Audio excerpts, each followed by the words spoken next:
What is civil commitment? Civil commitment, otherwise known as involuntary hospitalization, is a legal process in which a person who is deemed gravely disabled is admitted against their will to a psychiatric hospital. And this is in instances where a person may be in danger to themselves or others. Either they may be homicidal or they may lack the ability to take care of their basic needs. In my case, I was civilly committed and it was justified. Now, a lot of people get really heated about civil commitment. Some people think it's inhumane. Some people think it should be done away with. Some people think it's a really extreme measure and things should take place before it gets to this emergency point. There should be structures in place to assist people with severe mental illness to get their needs met without it having to escalate that far. And I love that solution. I love the idea that there should be measures before civil commitment.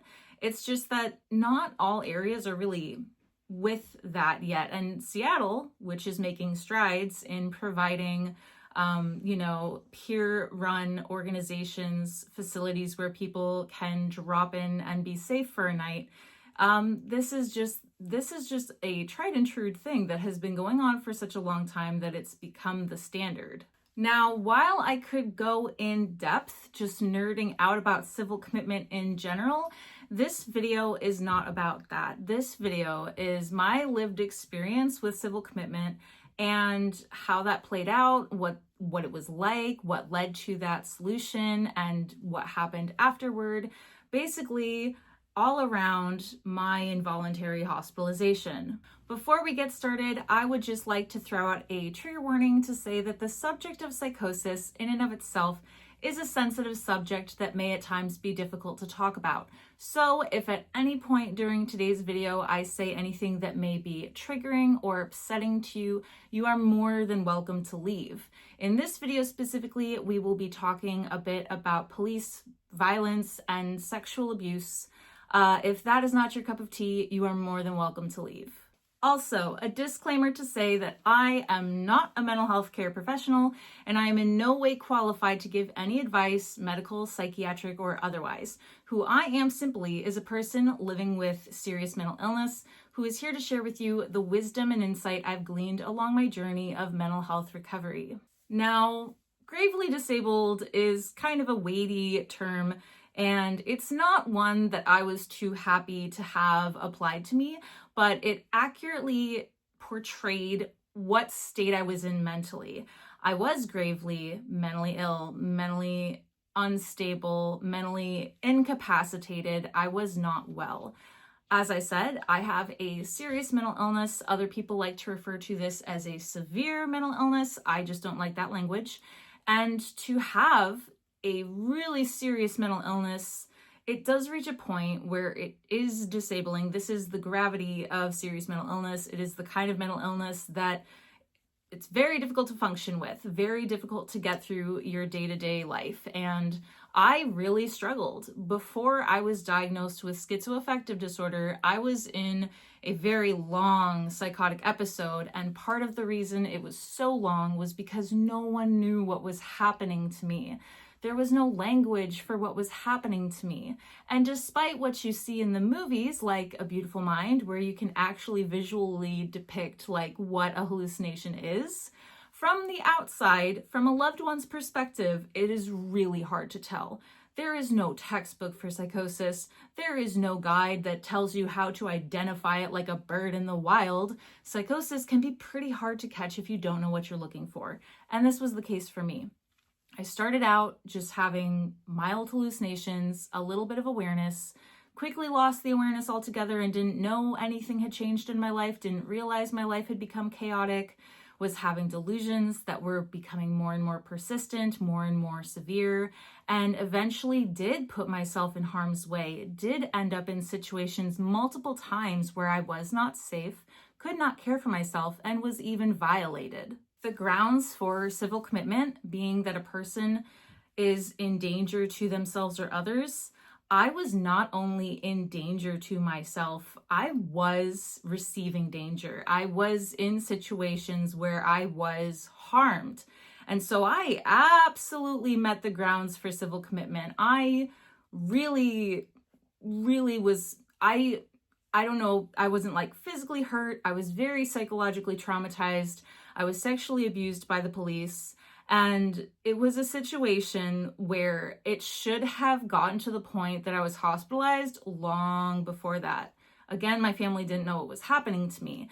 And they didn't realize that I was going through what I was going through. They didn't see the severity. I had already been in dangerous situations, already picked up by the police before, but by the time it got to the point that I was sexually abused by police, I had been so far gone for so long that I wasn't eating, I wasn't sleeping, I was wandering aimlessly, getting lost without anyone helping me. Like, it was very, very bad. I have very foggy memory of the events of my psychosis. It is kind of difficult to see what was real through what wasn't real. And of course, what I remember is what wasn't real. So I'm really just going to go off of that perspective. And I hope that also will illustrate to you what it is like to be in a mind that is psychotic. I think a lot of people could benefit from understanding the thought process. I think a lot of people who see it from the outside see these like very disjointed occurrences, when if they were inside that mind, could understand the logic of it, they might comprehend why exactly people go to the lengths or extremes that they do. So that being said, it was Halloween. I had already been through multiple interactions with police. I had been wandering in the dead of night multiple times by myself without supervision, just walking without shoes, inappropriately dressed, only wearing a jacket with nothing underneath, or just not having a jacket at all with like a t-shirt in the middle of October. Like, this was very unsafe for me already. And by Halloween, I think my mom was super burned out. She'd been caring for me and she still didn't know what was happening to me. At this point, we'd never really heard from anyone what the explanation was for my behaviors. So she was really at the end of her rope, and she was super anxiety ridden, and she was like at a loss for what to do. And so it was Halloween. And as they say, the veil is the thinnest on Halloween. And I really latched onto things like that. I was very spiritually inclined. I had a lot of spiritual delusions, believing that I was chosen to save the world and that I had to practice like telekinesis and telepathy and like being a medium for the dead, like to prepare myself for the end of the world. This was like my thought process. And so with the veil being the thinnest, I was terrified. I thought that demons and souls were going to come through to our reality and that they were going to possess me. It was like a dire situation to me. This was like an emergency. So I went to my mom and I was freaking out, saying, we need to do something. We need to get help. And she rightfully thought to take us to the ER. I didn't know where we were going, and I didn't know, like, you know, the destination. We lived on an island, and we had gone far off the island to get to a hospital, and I'm just completely clueless, not knowing what's going on, not sure who's going to be treating me, just trusting that my mom will get me to someone who will save my life. And I didn't realize it would be a hospital. But as we approached the hospital, I thought, well, this makes sense. So we get into the ER and they separate us, and they treated both of us. They treated my mom for having an anxiety attack, which I think it's fair, like anyone would understand why she was having an anxiety attack. And they had me sit in a room with a social worker who was asking me questions, and I kind of picked up on the vibe that he thought I was crazy. So I was trying to really hammer home that I was not crazy by telling him super logical stuff about how I communicated with angels and they were protecting me today, and I was really just here to get some help from being possessed, but like it's not that big of a deal. Like I assure you, you know, I'm cool, like I'm fine. And naturally they admitted me. I was shocked. Like they took me upstairs to the third floor to the psych unit, and all of a sudden I'm in a some completely foreign place, no idea what's going on. People are shoving papers at me, telling me to sign things to do with HIPAA, and I'm super confused. I really don't understand why it was like on me to, I mean, obviously, like, oh, hello, honey. I think, yeah, it makes sense that the patient would be signing documents about like, who do you want to visit you, HIPAA agreement, blah, blah, blah, blah, blah. But consider that I was so clueless and I didn't have like at all the capacity to understand what these documents were for. Oh, hello, hello. I just wasn't in the frame of mind to be capable of doing this. Like this was kind of asking a lot of me. Like, for instance, sometimes I didn't trust my mom. Like, sometimes I did. But while I was signing these documents, I was in one of those mental states where I believed she was a witch who wanted to harvest my soul. And so naturally, I didn't grant her any permission to get any information about me. Like, the doctors were not allowed to tell her anything about me. If I'd had someone representing me, like if I'd had, I don't know, if they could have let my mom go through the admittance process with me because she had a sound voice and was not mentally incapacitated, if someone, anyone but me, had been representing me, like I said, to sign these documents, it would have gone a lot better than it did, because my mom, for the duration of my hospital stay, was not granted any information about me. She was my caregiver, but she didn't even get to know what was happening to me. If I was being medicated, they didn't tell her my diagnosis. Like, that is not how that should go. I'm just going to throw it out there that like there should probably be someone like my caregiver with me to sign documents, because I was just not able to. That is just like one grievance I had with the process. And yeah, I understand they probably have no way of working around that because it has to be the patient signing these documents. It is also at the same time not possible. I'm sure I'm not the only person who's been in this position where they were too mentally incapacitated to sign legal documents. Just a thought. Anyway, once I was in the hospital, I thought I was on a spaceship, and this was a delusion that persisted pretty much the entire time I was there. So in my mind, I was on a spaceship. The spaceship to me was like in the form of, I don't know, like a ferry boat, and I would sometimes believe that different rooms were different time dimensions, and I could go forward in time by going into my room, but if I went back into the milieu, I was in the past all of a sudden because everyone else's time was moving more slowly than mine. Like, this was like a very confusing state for me. I remained confused the entire time I was there because I actually didn't get any better while I was there.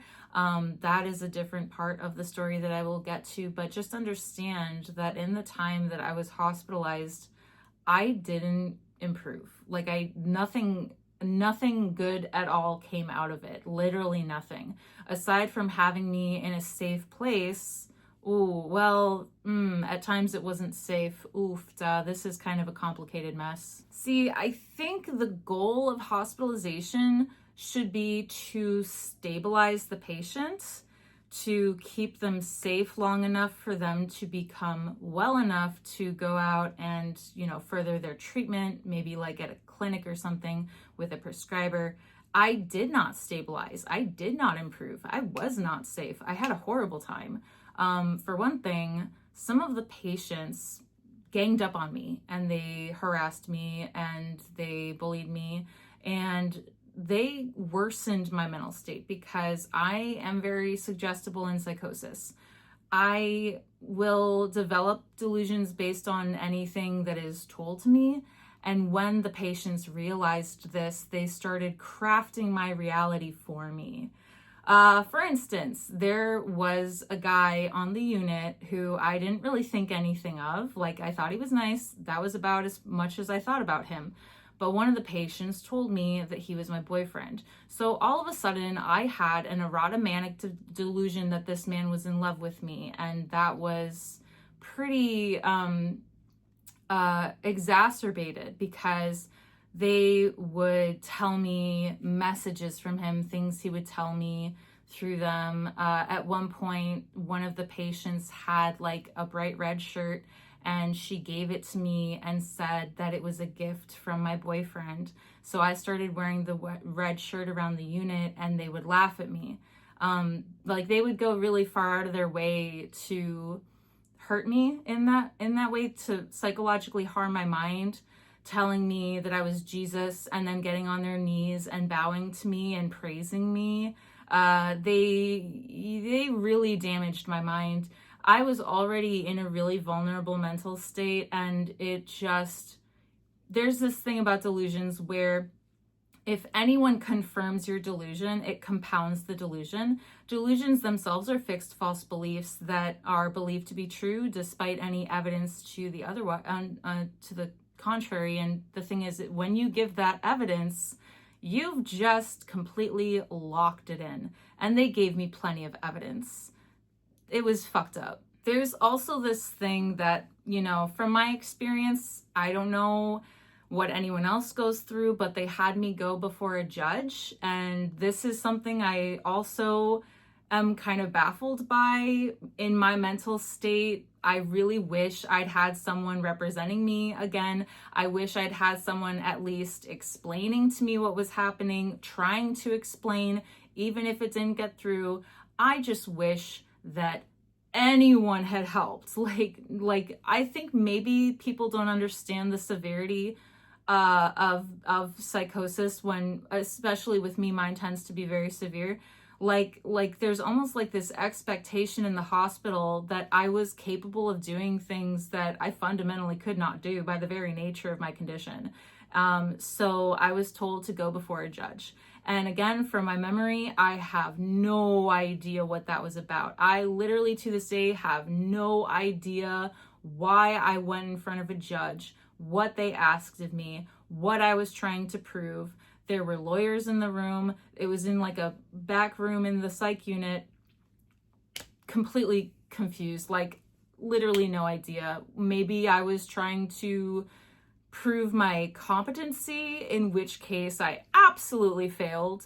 Like, someone should have explained to me what was going on. I really don't feel like any of it should go down like this, like the way it did. I really, really, really wish someone had been helping me.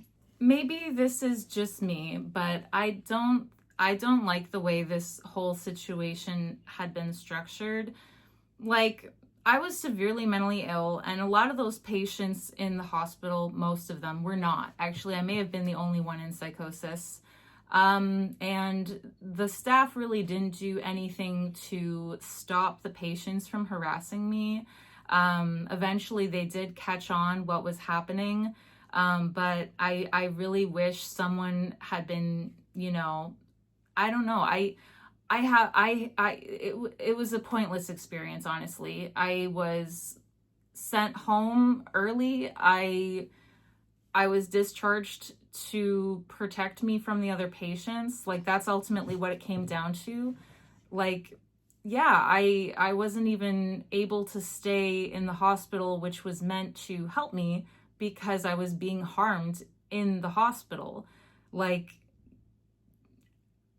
I really don't think I got anything out of it. When I went home, I was in no different mental state than when I went to the hospital. The thing is, I got on medication, and it did take a few more months for me to stabilize. It was weeks before I came out of psychosis, even after being on the medication.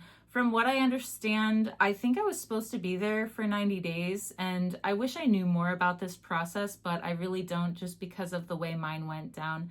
I don't know. I have really mixed feelings, because I think it could have helped, but I think I needed a lot more support than the hospital was able to give me. I think there needs to be maybe a separation between, like, multiple units maybe of people who are severely mentally ill and people who are not, because the people who were not played with my mind as if it was a game. I don't know. I know a lot of these places are very understaffed, probably not capable of looking out for someone like me who was being toyed with like that.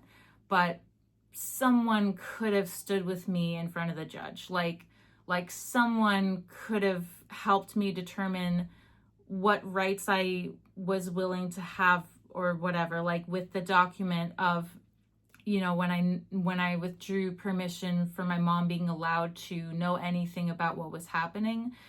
This is to me like asking like way too much of a person in psychosis to expect that they would be able to perform these things. It's just not possible.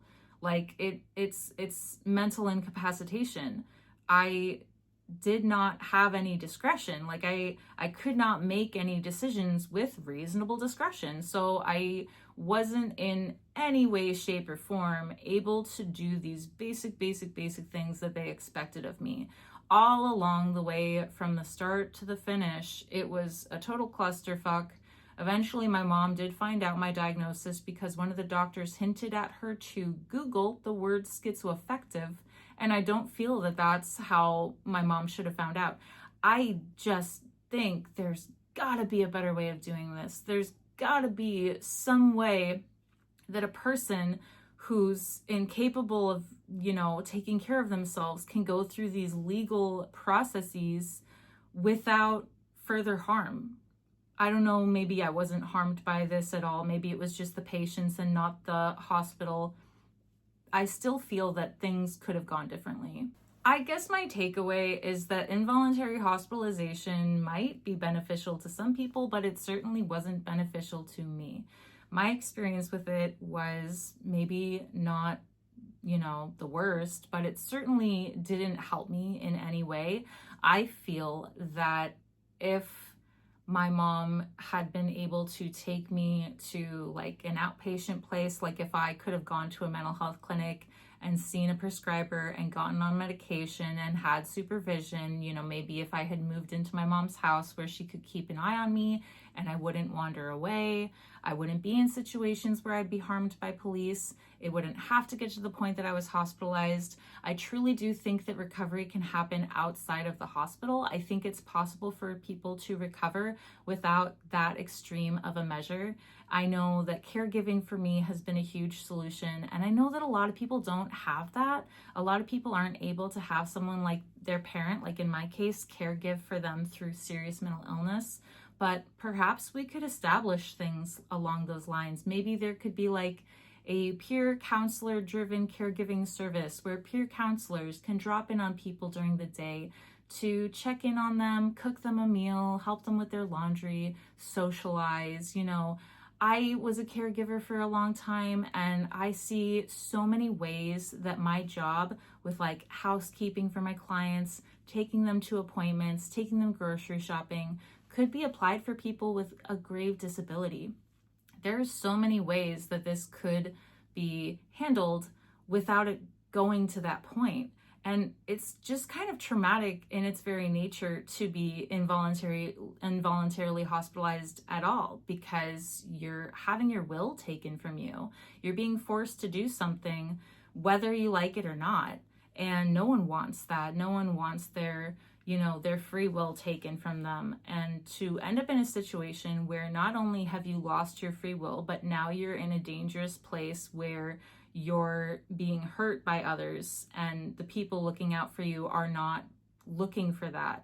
And now you're being asked to go through like legal, hula hoops or whatever with absolutely no support, being expected to defend yourself without knowing what you're defending. This is just not at all how I would want to be treated. I know so many people that have been involuntarily hospitalized, and none of them have benefited from it. Maybe that's just the pool of people I'm around.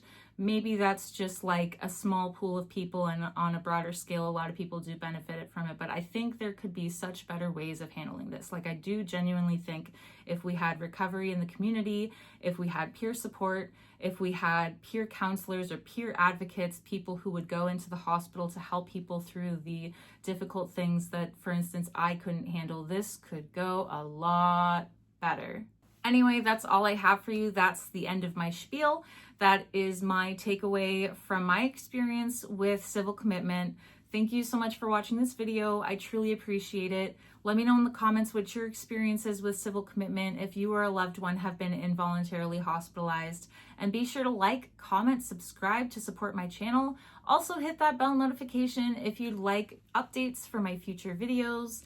I'm always happy to see you guys. Well, I guess I can't see you, you can see me, but I see your comments and I appreciate it. I appreciate hearing from all of you. I also have some merch. There should be ads running below this video. Anyway, thank you all so much. I put videos out Thursdays/Fridays, and I'll see you all in the next one. Thanks. Bye. So close your eyes.